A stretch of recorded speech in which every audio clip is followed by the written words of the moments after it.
Greetings everyone, my name is Martha Moagi. I'm an Intern Counselling Psychologist at the University of Fort Hare in East London. In this video, I'll be taking you through my journey of becoming a psychologist and how I made it this far.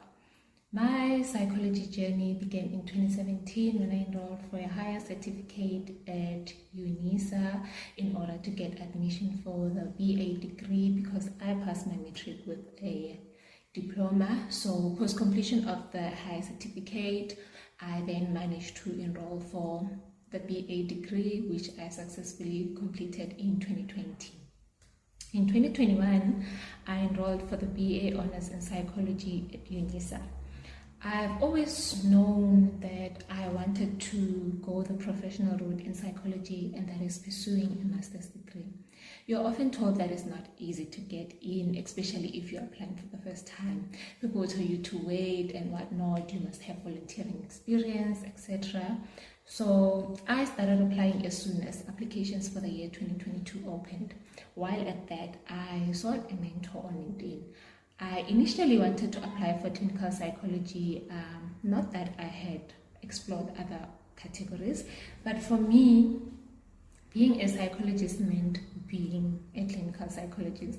So the people that I approached on LinkedIn to mentor me were clinical psychologists. Fortunately, this one lady replied to my DM and agreed to mentor me.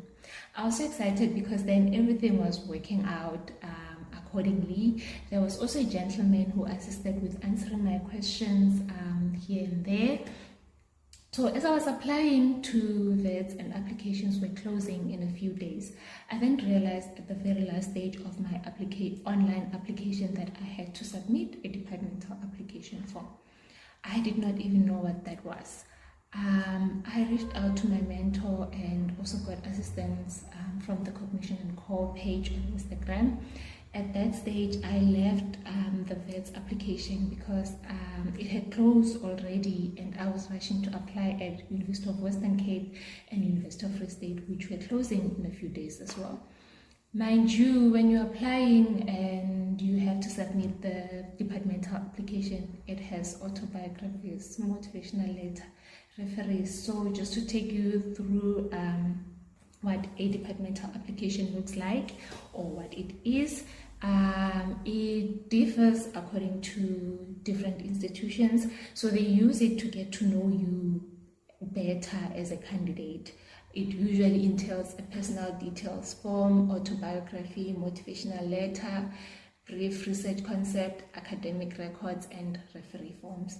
So with the referee form, your referee has to speak about your suitability for the training based on your personal and academic skills. So this has to be someone who knows you at a professional level, not at a personal level. And in the autobiography, it gives the panel or the reader an idea of the major life events and how they've shaped the person that you are today, and an idea of why you chose psychology. And in the motivational letter, this is where you now sell yourself on why you should be selected. This is where you can talk about your community engagements extensively. And in the research, the brief research concept, it shows the panel or the reader and your understanding of research thus far. Okay, so for me, I had a personal mentor who agreed to be my referee, and my then psychology mentor, she could not be my referee because she knew very little about me. I mean, it was fair and understandable because she knew me for just a few weeks, if not a month, and fortunately, I had an academic mentor, and my personal life coach also agreed to be my referee. And I had just started volunteering at UNISA as a student mentor, my honor studies on the other hand, and then the applications. So there was just a lot going on, but I pushed myself to apply because I did not want to take a gap year the following year and just miss out on an opportunity of being selected because you just never know. So while applying and studying, on the other hand, volunteering, I was just envisioning myself as a student psychologist, seeing clients and traveling for community outreaches and just doing the work that I love. And that pushed me to work hard on my studies and to submit the applications as well. Fast forward, I applied at the University of Western Cape, Stellenbosch University, and University of Free State. And then it was around July when I started getting feedback from the universities. I got my first rejection from University of Western Cape, and honestly, with that rejection, I felt like it was okay. We still have 2 more to go, so we'll be fine. And then I got a rejection from University of Free State. Reality started kicking in, but I stopped myself from panicking and worrying and remained positive because I thought maybe the best is saved for later. Well, that wasn't the case.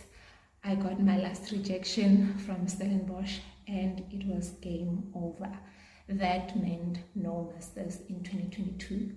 Negative thoughts about never going to make it, never going to be a psychologist started creeping in.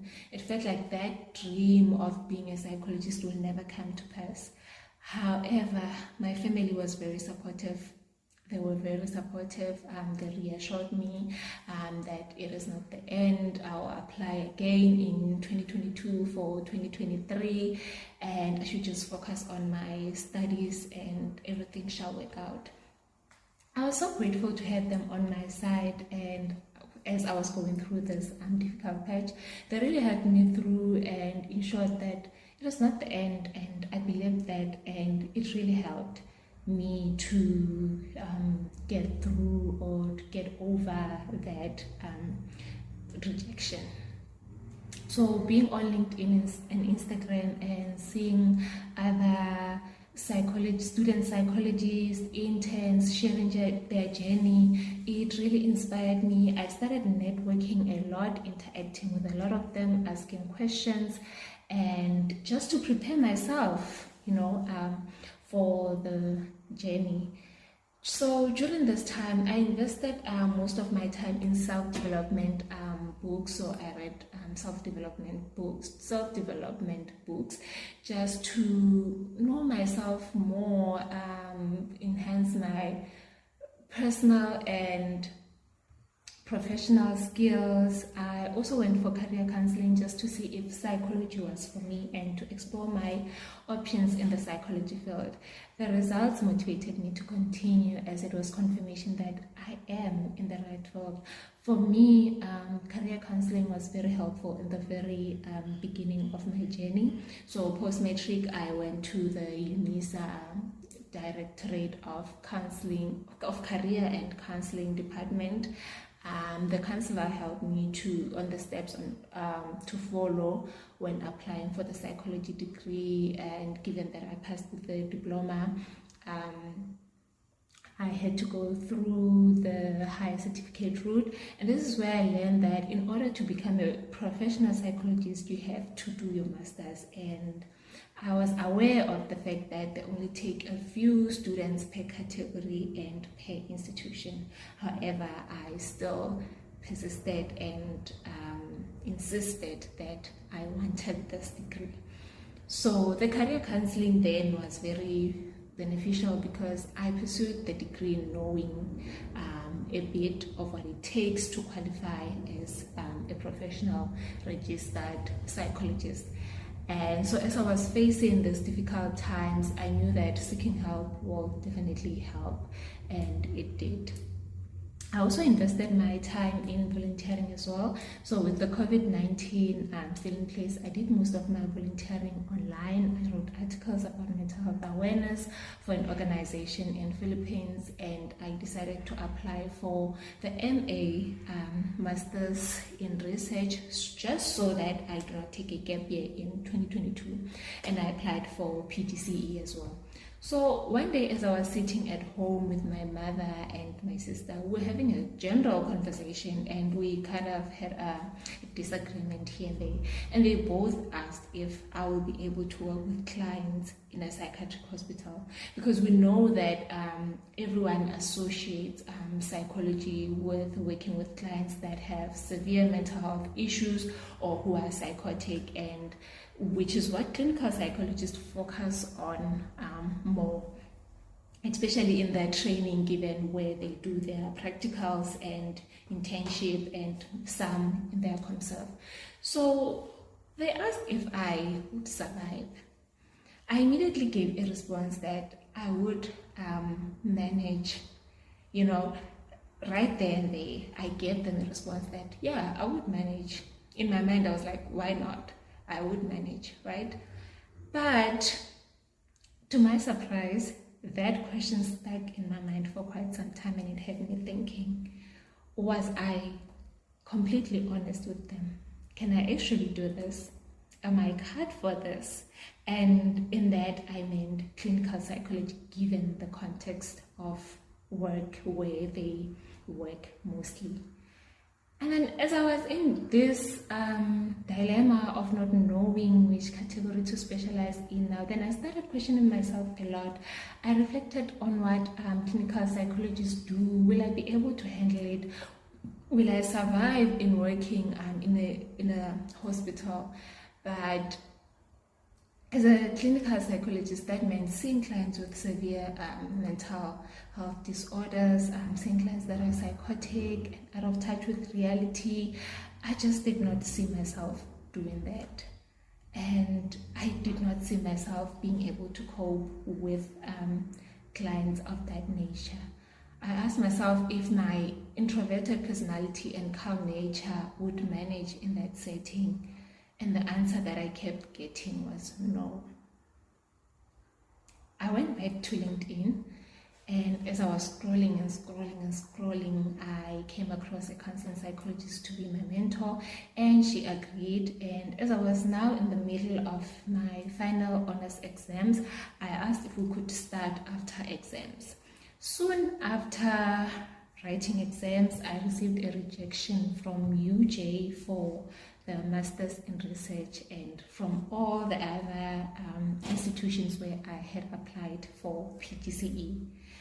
As I was still processing that those rejections, and hoping for UNISA maybe to take me for their Masters in Research, I received my honors results. Out of 8 modules, I passed with 5 distinctions and 2 the other 2, it was just pass. And the last module that I received marks for, I had failed. Yeah, I failed a year module. I did not even qualify for a supplementary exam. I was shattered. All my hard work was in vain. I mean, it was a very busy, rough year, and all that I saw was rejection and failure as the theme of that year. I definitely did not see a comeback at that moment, because it was as if all I had done that year was to fail and to be rejected. I thought about how it was going to affect my average. I'm going to repeat one module for the rest of the 2022 academic year. What am I going to do? However, my family and close friends were very supportive and encouraged me and made me realize that no, that setback was for me to reflect and decide what is it that I really want. Because I was caught in between a professional master's degree, the master's degree by dissertation, PGCE. I was just all over the place. I did not know what I wanted. So fast forward into 2022, I accepted and registered for the module again. I then began my mentorship sessions with my counseling psych mentor. She helped me with a very useful technique in deciding which category to use. That is listing the categories that I'm interested in and tabling them and stating the likes and the dislikes of that specific category. So for me, number 1 was clinical. and then number 2 was counseling, and then number 3 was research. Right? With research, mainly because I passed both my research modules with distinctions in my honors, and as I was doing this, I would call it an introspection kind of, because it really helped me, decide on which category to choose. So I stated the likes and dislikes of clinical, likes and dislikes of counseling, and the likes and dislikes of research. With research, it was definitely out, because then I was not going to be offering therapy, interacting with clients. It was a no from the onset. So it was a tie between clinical and counseling. And as I reflected on that, stating what clinical psychologists do, stating what counseling psychologists do, to my surprise, I learned that my interests lie within the counseling category, and that was confirmation enough for me to pursue counseling. To expand more on this, clinical psychologists, we know that mostly they work in hospitals, and only a few counseling psychologists do work in hospitals. Clinical psychologists work mostly with clients with severe pathology, and counseling psychologists focus mainly on developmental issues, coping skills, career development, which includes career counseling and assessments. They work with clients with trauma, on how to process and heal from trauma, suicide risk, and assessing risk in clients. And with clinical psychology, it just wasn't ideal for me anymore. I fell in love with with counseling psychology, and it made sense to me, because my idea of being a psychologist was to help people to become more of what is happening to them, to empower them with the right tools, to see them thrive and living healthy lives. So the conversations that I had with my mentor helped me realize that I can still do advocacy work and community outreaches, even if I was a counseling psychologist, not a clinical psychologist. It was not limiting to me at all, so I would still be able to do things that I'm passionate about, which is the client base of my interests. I'm still grateful to my mother and sister's question till this day, because I love the work that I do, and it's so fulfilling. I'm so grateful for all those rejections, because they redirected me to shift my focus to something that resonates with me immensely.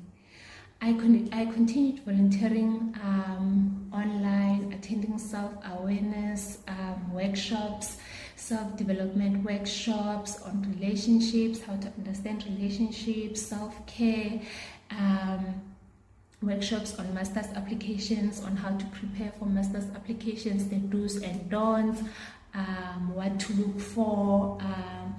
That is, maybe when you submit your application, you need to be very cognizant of the word count. If they tell you that they want 600 words, you need to stick to that, and any psychology related workshop that I came across, I would ensure that I attend. I would not miss it.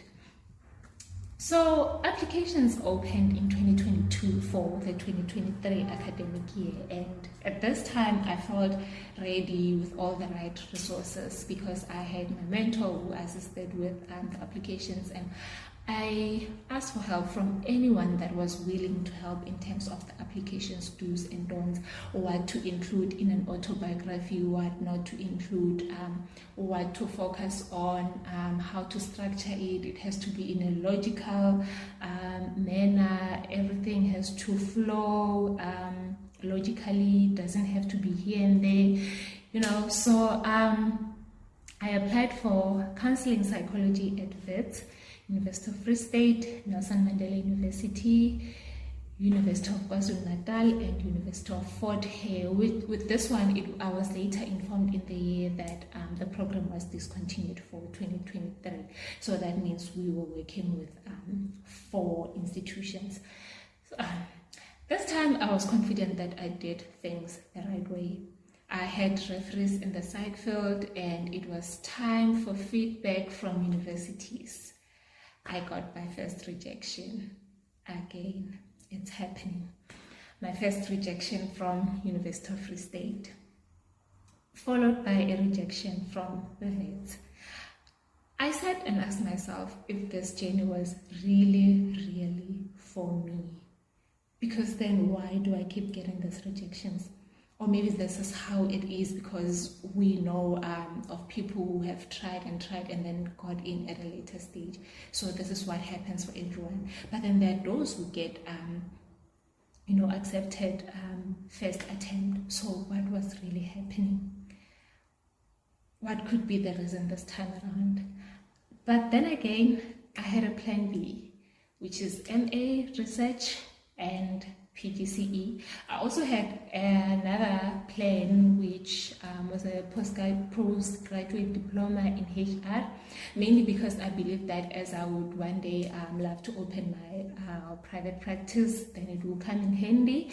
And just, applying around the psychology field and applying for this postgraduate diploma in HR, thinking about a private practice, then I thought that, okay, I still have hope that I will one day make it. Okay, fast forward, I think I waited from July, August to September, mid-September in 2022.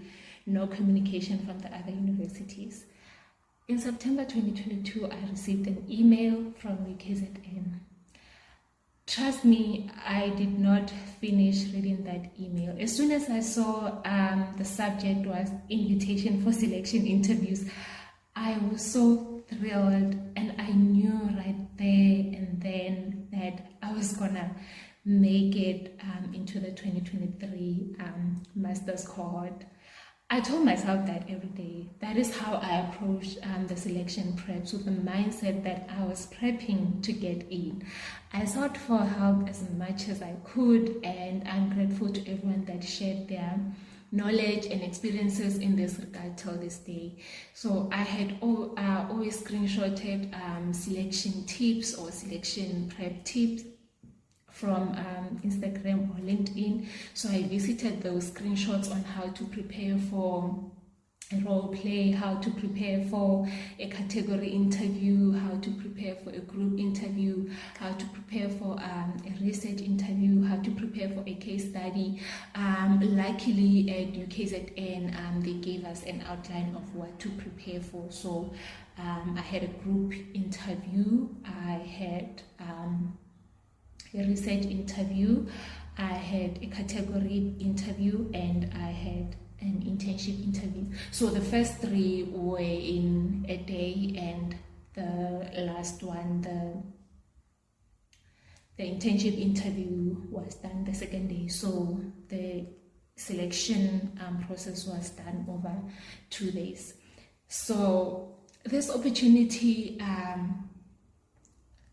I decided that I was going to grab it with both hands because it was a once-in-a-lifetime opportunity. I did not know what was next. So I approached it with a positive mind.